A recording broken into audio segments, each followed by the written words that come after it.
Firman Tuhan pada malam hari kita mau belajar tentang berpikir menurut pikiran Tuhan atau berpikir seperti Yesus. Ya, temanya sederhana, saudara. Berpikir seperti Yesus.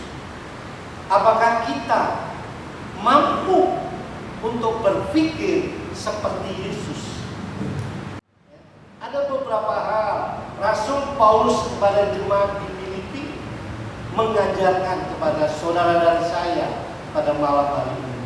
Bagaimana kita memiliki pikiran seperti Kristus di dalam kehidupan kita sehari-hari. Bahwa Paulus sudah memberikan contoh dan teladan karena dia pengalaman pribadinya, kalau dia Paulus berpikir seperti Kristus, segala sesuatunya lancar, saudara. Jadi saya pun diundang untuk Paskah, saudara. Tahu haleluya. Bapak kepala geleng-geleng kepala, saudara. Ada apa-apa, ini cuma saya butuh apa, saudara. Undang. Kita baca dalam suratan Paulus kepada jemaat di Filipi, atau singkatnya Filipi pasal 2. Ya, bacaan kita mulai ayat pertama sampai 11. Tapi untuk menyingkat waktu karena cuma 30 menit, kita akan baca mulai ayat 5 sampai 8. Ini saudara ayat ke-6, saya 5 gantian sampai ayat 8. Tadi kewajiban saudara harus membaca ayat pertama sampai 11. Demikian bunyi firman Tuhan, Filipi pasal 2 ayat ke-5, 6, 7 dan 8. Hendaklah kamu dalam hidupmu bersama menaruh pikiran dan perasaan yang terdapat juga dalam Kristus Yesus.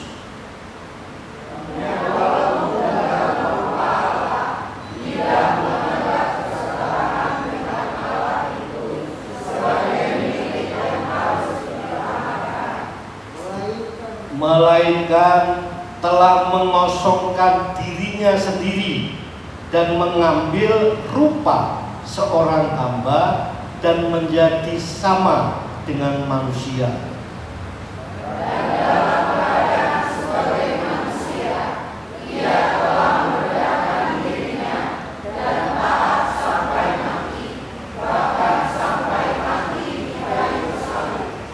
Puji Tuhan, saudara. Silakan duduk. Ya, kita baca tadi ayat demi ayat. Saudara pasti sudah punya bayangan kenapa Rasul Paulus memberikan satu saran atau teladan masukan buat jemaat di Filipi. Perikop Lembaga Alkitab Indonesia dalam Alkitab saya berjudul nasihat supaya bersatu dan merendahkan diri seperti Kristus. Tapi saya mencoba mengangkat tema ini, yaitu berpikir seperti Kristus.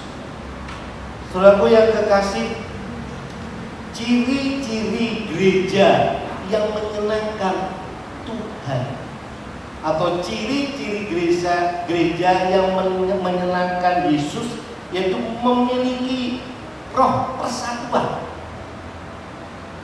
Kalau gereja memiliki roh persatuan, keteladanan, mereka akan menyenangkan Tuhan.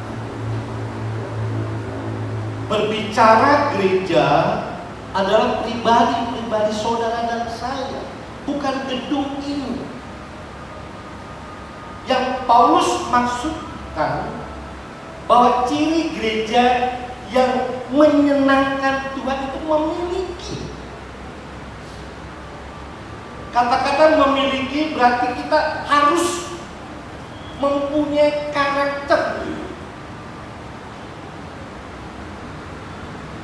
roh persatuan. Dan yang kedua di sini, bertindak berdasarkan motivasi yang tepat.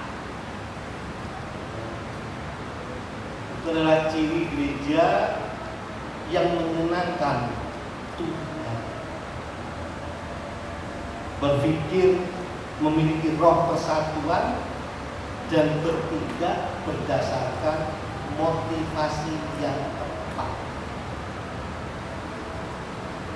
Sebelum kita masuk dalam ayat 5, 6, 7, 8, saya mau bawa saudara dalam ayat yang pertama, di mana ayat pertama sampai ke 6, 5 ini adalah menunjukkan satu syarat atau keharusan kita mampu berpikir seperti Kristus.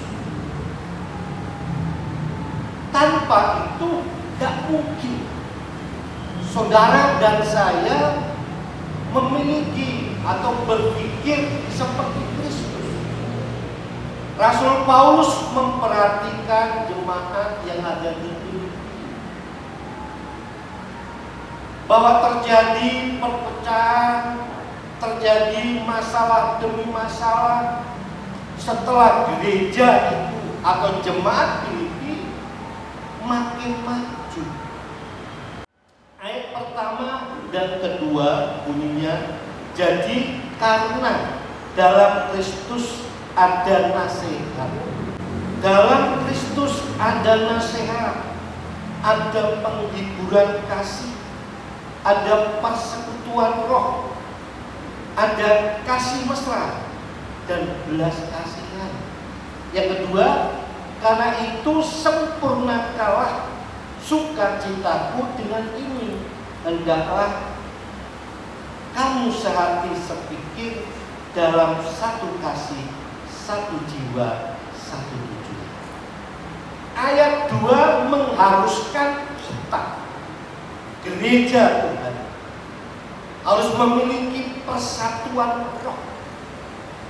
Karena hanya di dalam Kristus ada kasih mesra, ada saling peduli satu dengan yang lain.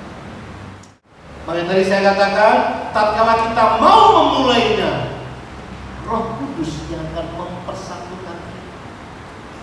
Karena ayat pertama dan kedua ada kasih mesra. Kalau kasih mesra itu gimana ya? Saya sampai sekarang masih memiliki kasih mesra dengan pacar saya, saudara. Ya, saya tidak mau bilang mantan, saudara. Ya, bagi Bapak Ibu yang sudah dipertemukan jodohnya, ya jangan bilang mantan, kasihan kalau mantan. Ya, mantan pacar kan kebanyakan begitu ya. Tapi saya nggak mau, saya bilang ini pacar saya. Kalau pacar, yang namanya masih pacaran, saudara, ada satu kemesraan yang luar biasa. Itu maksud saya. Jadi yang pertama, sebelum kita memiliki berpikir seperti Kristus, harus ada persatuan roh. Persatuan roh antara jiwa-jiwa kita, roh-roh kita yang sudah dipersatukan oleh pengorbanan Tuhan. Kita harus menjadi satu. Tidak bisa memikirkan diri sendiri. Tidak hanya berpikir yang penting saya hidup, orang lain masa bodoh. Enggak, saudara. Kalau hari ini, sore ini kita masih memiliki pemikiran seperti itu, jangan harap kita dapat memiliki atau berpikir seperti Kristus. Jadi saudara, yang pertama tadi harus memiliki persatuan roh di dalam kehidupan kita. Yang kedua, ayat 3 dan 4. Dengan tidak mencari kepentingan sendiri atau puji-pujian yang sia-sia. Sebaliknya, hendaklah dengan rendah hati yang seorang menganggap yang lain lebih utama daripada dirinya sendiri. Dan janganlah tiap-tiap orang hanya memperhatikan kepentingannya sendiri, tetapi kepentingan orang lain juga. Saya membaca ini, saya dituntut untuk harus seperti ini. Kalau tadinya saudara belum menghayati ini, tidak apa-apa. Tapi setelah kita pada sore hari ini diingatkan oleh Rasul Paulus untuk juga melakukan ini, tidak mementingkan diri sendiri,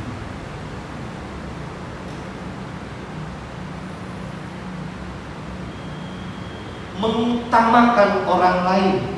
Ini yang susah.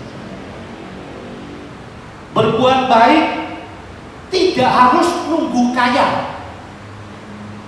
Ya, saya ulangi lagi, orang kadang-kadang mau berbuat baik, saya masih kurang kok. Ya selama-lamanya kamu kurang.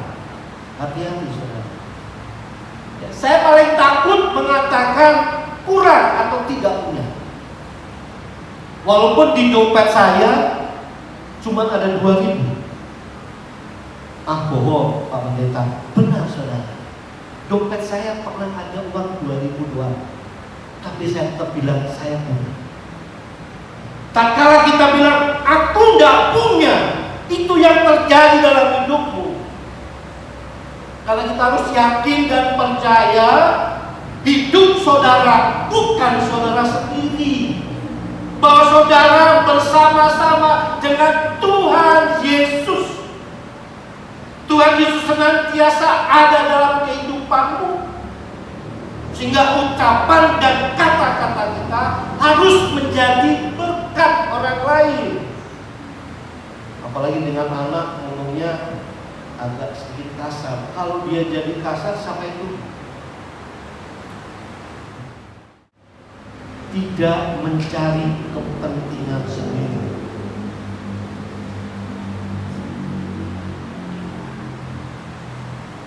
Tidak menganggap dirinya lebih penting dari orang lain.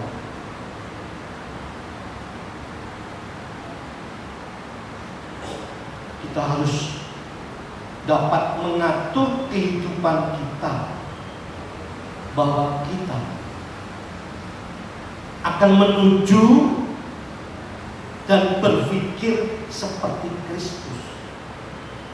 Tuhan Yesus tidak pernah mengatakan kalau tidak ada aku gak akan jalan. Nah, saudara, ibadah ini kalau gak ada yang pegang sound system, gak jalan. Nah, saya pernah berkata, drummer gak ada orang lain yang pukul. Bass gak ada orang lain yang pukul. Hati-hati. Dan kalau kita mempunyai pemikiran seperti itu, berarti kita sudah diajak untuk berkompromi dengan setan. Setan senantiasa berupaya untuk mengajak kita berbuat yang tidak disukai Tuhan. Kalau dia gagal, bukan dia diam, saudara. Setan gagal mengajak kita, bukan berarti dia akan mengajak kita untuk mendorong perbuatan baik saudara dalam motivasi-motivasi yang keliru. Saya ulangi lagi, hati-hati. Setan gagal di dalam mengajak kita untuk berbuat jahat, panjang itu, dia gagal, saudara. Karena apa? Karena kita sudah memiliki roh dari Allah.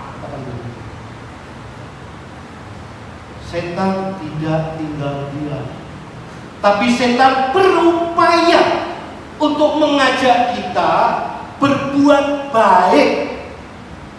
Ya, berbuat baik dengan motivasi yang salah dan keliru. sudah ditugaskan singer, saudara, ini umpama, ya. Dia bilang, kalau nggak ada aku, nggak akan jalan. Oh, hilang dia. Ada yang ganti, saudara. Ada yang ganti. Itu kan dia berbuat baik, mau melakukan yang baik, tapi dengan motivasi yang salah. Oleh sebab itu, mari kita perlu membawa hidup kita senantiasa berkenan. 5, sekarang kita masuk dalam ayat yang kelima. Hendaklah kamu dalam hidupmu bersama. Dibaca pelan-pelan. Hendaklah berarti ada keharusan. Kata-kata hendaklah itu sepatutnya. Karena apa? 1, 2, 3, 4 tadi harus ada dalam hidup kita, agar kita memiliki atau berpikir seperti Kristus.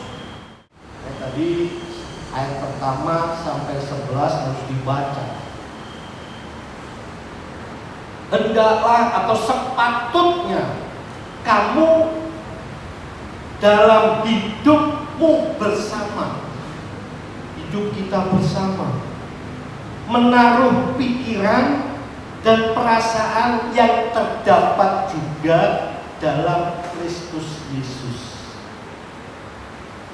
Artinya kita harus ada keharmonisan satu dengan yang lain. Ada kepedulian, ada sukacita yang luar biasa dalam kehidupan kita. Tak kala kita memiliki keharmonisan sesama.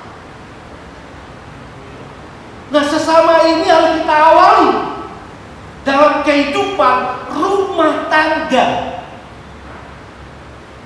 Kalau kita hanya harmonis dengan orang yang kita jumpai, dengan keluarga kita berantem, ada gunanya, saudara. Tidak akan kita memiliki atau berpikir seperti Kristus. Tujuan kita adalah kita berpikir seperti Kristus. Ada persatuan roh, ada keharmonisan dalam hidup. Ini yang dapat menghantar kita untuk dapat berpikir seperti Kristus. 6. Yang walaupun dalam rupa Allah tidak menganggap kesetaraan dengan Allah itu sebagai milik yang harus dipertahankan, rela dihina. Tuhan Yesus Allah yang turun dari surga menjadi manusia seutuhnya dan Allah seutuhnya. Ini yang harus kita tanam dalam hidup kita. Siapa yang bisa kita setarakan dengan Tuhan? Tidak ada. Yesus saja rela mengorbankan dirinya hanya untuk saudara dan saya. Dan dia tidak berpikir untuk harus mempertahankan tahta kerajaan. Dia rela berkorban untuk saudara dan saya. Pertanyaannya, sejauh apa saudara sudah berkorban tak kalah mengenal Kristus dalam hidup? Tidak usah, ini mohon maaf lagi, banyak maafnya saya. Kalau saya menyampaikan firman Tuhan, saya harus dituntut pertama kali. Jangan pura-pura harmonis dengan orang lain, tapi kehidupan rumah tanggamu hancur. Kehidupan rumah tanggamu tidak harmonis. Memang Bapak Gembala saudara tidak tahu, tapi Tuhan tahu. Tuhan melihat dari tempat yang maha tinggi, memperhatikan kehidupan kita.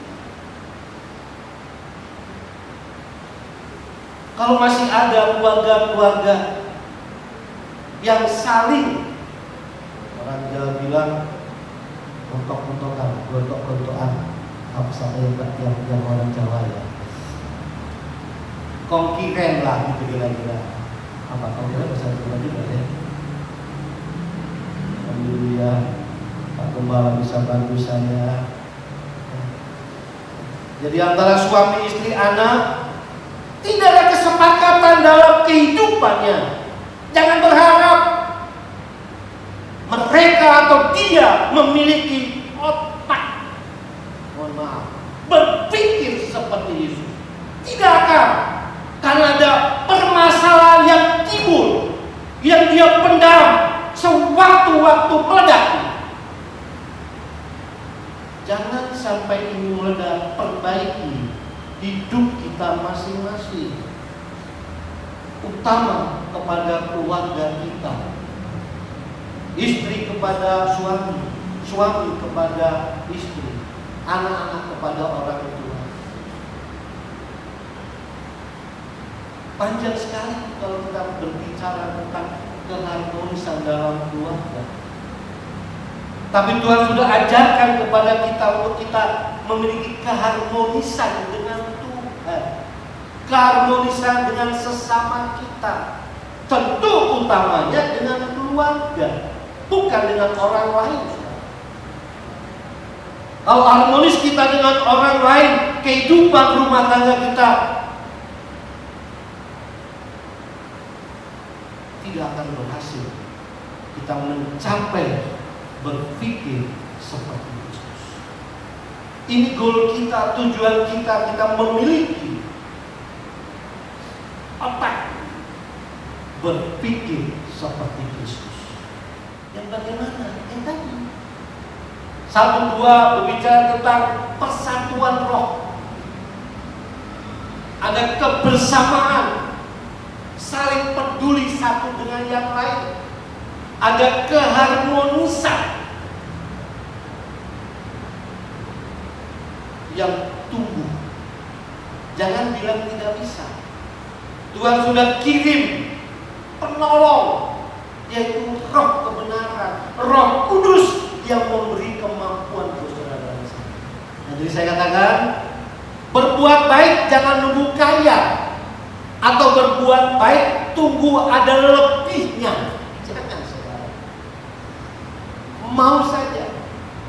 Tatkala kita mau berbuat baik, uang di kasaku cuma 4.000, dia rela berkorban, yang 2.000 dilepas.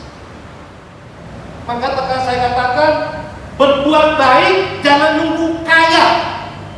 Berbuat baik jangan menunggu ada lebih.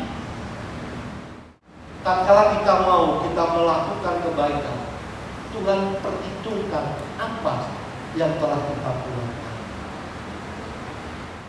Saya tidak mengharuskan untuk jemaat bisa seperti saya. Tapi saya mengajarkan berbuat baik tidak harus menunggu kaya, tidak harus menunggu yang sudah lebih. Tapi dengan kita mau saja, Tuhan yang menggerakkan kita untuk melakukan kebaikan.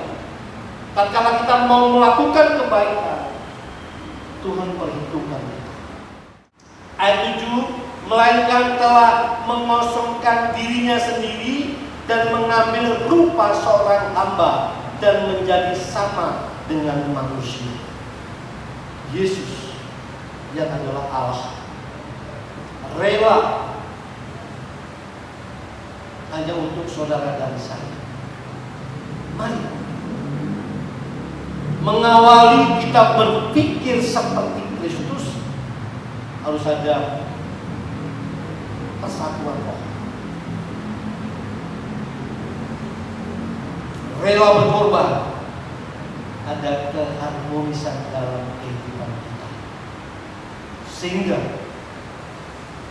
tanpa kita sadar, kita memiliki hati dan pikiran berpikir seperti Yesus. Ayat 8, dan dalam keadaan sebagai manusia ia telah merendahkan dirinya dan taat sampai mati, bahkan sampai mati di di kayu salib. Tatkala kita sudah memiliki hal-hal yang di atas tadi, tanpa sadar kita dapat melupakan hak Anda sendiri. Ya, mari kita mau belajar. Tatkala kita memiliki hal-hal di atas tadi, persatuan roh dan seterusnya, keharmonisan, rela berkorban, tanpa sadar saudara memiliki satu perilaku melupakan hak Anda sendiri. Memang berat, saudara. Berat kalau hanya kita bayangkan bagaimana melupakan hak sendiri. Ya, kalau kita bayangkan memang berat, saudara. Tapi kalau mau melakukan bersama-sama dengan Tuhan, tidak ada yang mustahil. Hal yang tadinya suka berantem, yang tadinya suka berbuat yang tidak berkenan kepada Tuhan, dirubah seketika. Karena kita berpikir seperti Kristus, tidak lagi mementingkan diri sendiri. Ada kerendahan hati yang mutlak dalam hidup. Lupa melakukan hak Anda sendiri. Ini yang luar biasa. Itu yang dilakukan oleh Kristus untuk saudara dan saya. Tetap setia dengan komitmen. Artinya menghasilkan melupakan hak Anda sendiri. Tetap setia dengan komitmen agar perpecahan, pertentangan, dan lain sebagainya terhindar dari kita.